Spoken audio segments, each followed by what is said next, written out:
Arestado ang milyong-milyong pisong halaga ng marijuana na inilagay sa mga balikbayan box sa Maynila.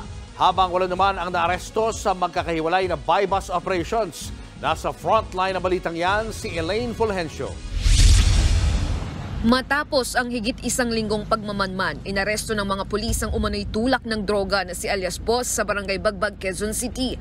Nakuha mula sa suspect ang 100 gram ng shabu na may street value na 680,000 pesos. Kinumpiska rin ang kanyang motorsiklo. Base sa investigasyon, taga-Caloocan ng suspect pero umaabot hanggang Quezon City at Valenzuela ang kanyang operasyon. Base sa nakuha natin, talagang malaki yan to kasi malaki rin yung area operation niya.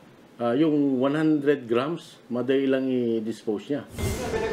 Dati nang nahuli si alias Boss noong 2019 dahil sa illegal na pagsusugal. Depensa niya na pag-utusan lang siya.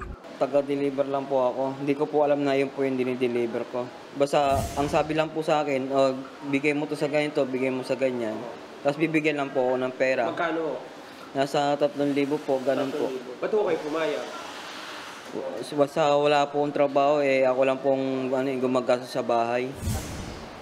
Mahaharap ang suspect sa reklamong paglabag sa Comprehensive Dangerous Drugs Act.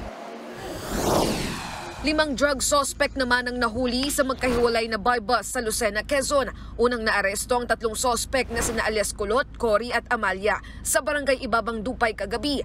Habang kaninang madaling araw naman, nahuli sina alias Jeff at Nelson.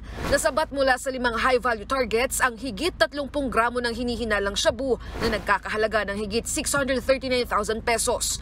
Nahaharap din sila sa reklamong paglabag sa Comprehensive Dangerous Drugs Act. Mga high-value individual din ang nahuli sa isa pang buy-bus sa Tagbilaran City, Bohol.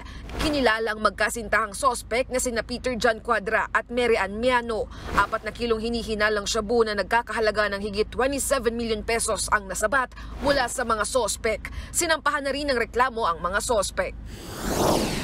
Tumambad naman ng higit 76 na milyong pisong halaga ng kush o high-grade marijuana sa pag-iinspeksyon ng mga otoridad sa Manila International Container Port. Nasabat ang droga mula sa 5 balikbayan boxes. Nasa loob pa ng mga selyadong plastik ang higit 63 gramo ng marijuana.